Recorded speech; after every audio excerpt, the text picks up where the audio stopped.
वक्त मैं शांति वन में हूं, जो कि जवाहरलाल नेहरू का समाधि स्थल है। और यहां से कुछ ही देर पहले कांग्रेस पार्टी के पूर्व अध्यक्ष राहुल गांधी अपने काफिले के साथ निकले हैं। समाधि स्थल पर जाकर श्रद्धांजलि अर्पित करने के बाद वो निकले हैं, विजय घाट की तरफ गए हैं, जो कि लाल बहादुर शास्त्री का समाधि स्थल है। उसके बाद सदैव अटल, जो कि अटल बिहारी वाजपेयी का समाधि स्थल है। उसके बाद आखिरी में राजघाट जाएंगे। सबसे पहले वो वीर भूमि गए, जो कि राजीव गांधी उनके पिता का समाधि स्थल है।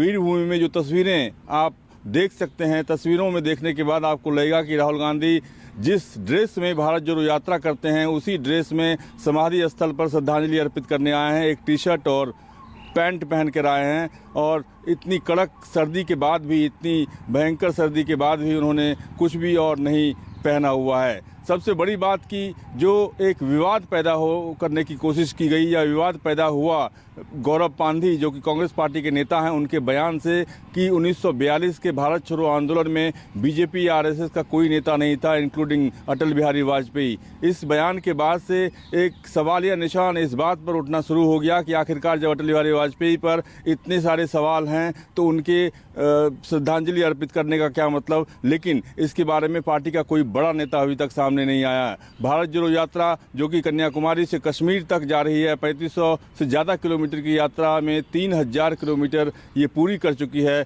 और इस यात्रा के पूरा होने के बाद कश्मीर में तिरंगा फहराने की योजना राहुल गांधी की है, कांग्रेस पार्टी की है। और अभी 9 दिन का ब्रेक है। 9 दिन के ब्रेक के बाद उत्तर प्रदेश से ये यात्रा शुरू होगी। लेकिन आज के श्रद्धांजलि कार्यक्रम को देखने के बाद ऐसा लगता है कि राहुल गांधी ने जो फैसला किया था कि लाल किले में तकरीर के बाद, लाल किले में भाषण के बाद वो सभी महापुरुषों को श्रद्धांजलि अर्पित करेंगे। हालांकि देर शाम होने के चलते उन्होंने उस प्रोग्राम को कैंसिल कर दिया। लेकिन आज वो, चूँकि कल क्रिसमस था और आज वो सुबह 7:30 से 8:30 के बीच में उन्होंने कार्यक्रम रखा था कि 7:30 से 8:30 1 घंटे में तमाम महापुरुषों के समाधि स्थल पर जाके वो श्रद्धांजलि अर्पित करेंगे।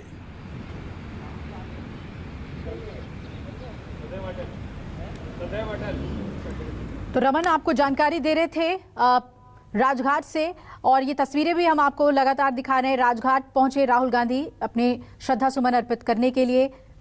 राष्ट्रपिता महात्मा गांधी को उन्होंने श्रद्धांजलि दी। और जैसा कि रमन बता रहे थे कि सभी समाधि स्थलों पर पहुंचेंगे और सबसे खास सदैव अटल भी वो जाएंगे।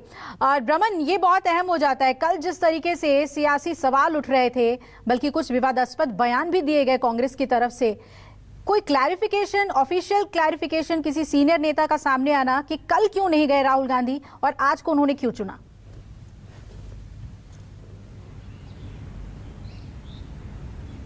देखिए, गौरव पांधी हालांकि बहुत सीनियर लीडर नहीं है कांग्रेस पार्टी में, लेकिन मल्लिकार्जुन खड़गे, जो कि कांग्रेस अध्यक्ष हैं, उनसे अटैच हैं। इसलिए अटैच होने के चलते उनके बयान का मतलब काफ़ी ज़्यादा बढ़ जाता है और उनके बयान को हल्के में नहीं लिया जा सकता। हालांकि अभी तक पार्टी का कोई वरिष्ठ नेता, पार्टी का कोई बड़ा नेता गौरव पांधी के बयान से इत्तेफाक नहीं रखता नजर आया है या उनके बयान पर कोई टिप्पणी नहीं सामने आई है। लेकिन एक बात बिल्कुल तय है कि 1942 के आंदोलन में बीजेपी और आरएसएस की भूमिका पर कांग्रेस पार्टी हमेशा सवाल उठाती रही है। लेकिन ये मौका ऐसा है कि अटल बिहारी वाजपेयी के समाधि स्थल पर जाने से ऐन पहले जिस तरीके से गौरव पांधी का बयान आया, उसमें अटल बिहारी वाजपेयी को भी बीजेपी और आरएसएस नेताओं के शामिल करने के बाद से एक विवाद पैदा करने की कोशिश हुई या विवाद पैदा हुआ, वो कहीं ना कहीं अच्छे टेस्ट में नज़र नहीं आ रहा था। और ऐसा लग रहा था कि ये अगर बयान अटल बिहारी वाजपेयी की समाधि देने के बाद आता तो ज़्यादा अच्छा होता, उससे पहले ये सही बयान नहीं था। जी बिल्कुल बिल्कुल रमन, हमारे साथ बने रहिएगा। दीपक दुबे भी मेरे सहयोगी जुड़ रहे हैं ज़्यादा अपडेट के साथ। दीपक, सदैव अटल कब तक पहुंचेंगे राहुल गांधी? और अब जैसा कि तस्वीरों में उनके साथ ज़्यादा लोग नजर आ रहे हैं, लगता है कांग्रेस के और भी कार्यकर्ता और नेता पहुंच गए हैं वहाँ। जो अंदर सर्विस लाइन में खड़े हम लोग। दीपक, सुन पा रहे हैं मुझे? तो ये आपको सीधी तस्वीर हम दिखा रहे हैं। रमन मेरे सहयोगी जुड़े हुए हैं, साथ ही दीपक भी हैं। दीपक, अगर आप सुन पा रहे हो, राहुल गांधी सदैव अटल कब तक पहुंचेंगे?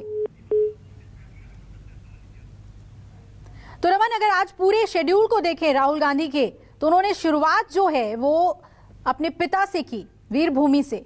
और ये जो क्रोनोलॉजी है, जैसे जैसे वो आगे बढ़ रहे हैं समाधि स्थलों को की ओर, क्या उससे भी कुछ संदेश देना चाह रहे हैं, कुछ एक मैसेज आप देख रहे हैं?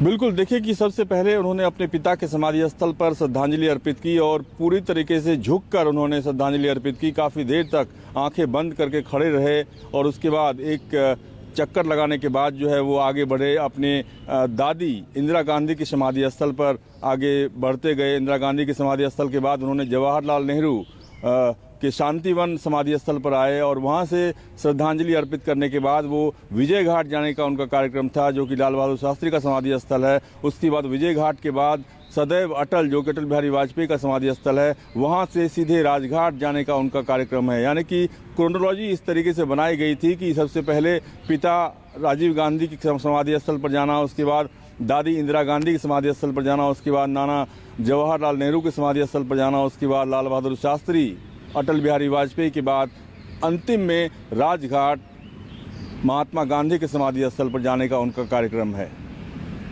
जी बिल्कुल। और अब रमन, जो तस्वीरें दिख रही हैं, शायद अब कांग्रेस के कार्यकर्ता और काफ़ी नेता भी पहुंच गए हैं।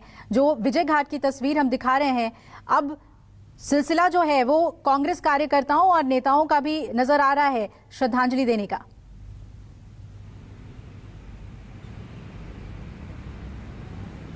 बिल्कुल, कई बैनर और पोस्टर यहाँ पर लगे हुए हैं और इस बैनर और पोस्टर में लगातार ये कहा गया है कि राहुल गांधी के दिल्ली पहुँचने पर उनका स्वागत है। और दिल्ली प्रदेश कांग्रेस के अध्यक्ष अनिल चौधरी, दिल्ली कांग्रेस के प्रभारी शक्ति सिंह गोहिल और संगठन महासचिव केसी वेणुगोपाल, ये तीनों नेता शुरू से उनके साथ थे। लेकिन जैसे जैसे राहुल गांधी आगे बढ़ते गए, उनके साथ कार्यकर्ताओं की फौज शामिल होती गई और कार्यकर्ताओं के फौज के साथ जो है वो लगातार आगे बढ़ रहे हैं। विजय चौक के बाद उन्हें सदैव अटल जाना है और सदैव अटल जाने के बाद उन्हें राजघाट जाना है। लेकिन इस कार्यक्रम को जिस तरीके से दिल्ली कांग्रेस एक बड़ा इवेंट बनाना चाहती है, उसमें कह सकते हैं कि कामयाबी हासिल हुई। जिस तरीके से मीडिया कवरेज भी मिल रहा है और जिस तरीके से लोगों की नज़रें लगी हुई है कि राहुल गांधी भारत जोड़ो यात्रा दिल्ली में विराम के बाद जिस तरीके से उन्होंने समाधि स्थल पर जाने का फैसला किया, जो महापुरुष हैं उनके समाधि पर जाने का फैसला किया, वो तस्वीरों में देख पा रहे हैं कि किस तरीके से राहुल गांधी सबसे पहले अपने पिता के समाधि स्थल पर गए और सबसे अंतिम में राजघाट यानी कि महात्मा गांधी के समाधि स्थल पर जा रहे हैं। बिल्कुल रमन, और आपने तो भारत जोड़ो यात्रा कवर किया है, तो दक्षिण से उत्तर की ओर आते हुए अलग अलग मौसम, अलग अलग जगहें, और इस कड़ाके की ठंड में राहुल गांधी सिर्फ एक कॉटन शर्ट में नजर आ रहे हैं। इस पर ये भी ध्यान खींच रहा है अपनी ओर।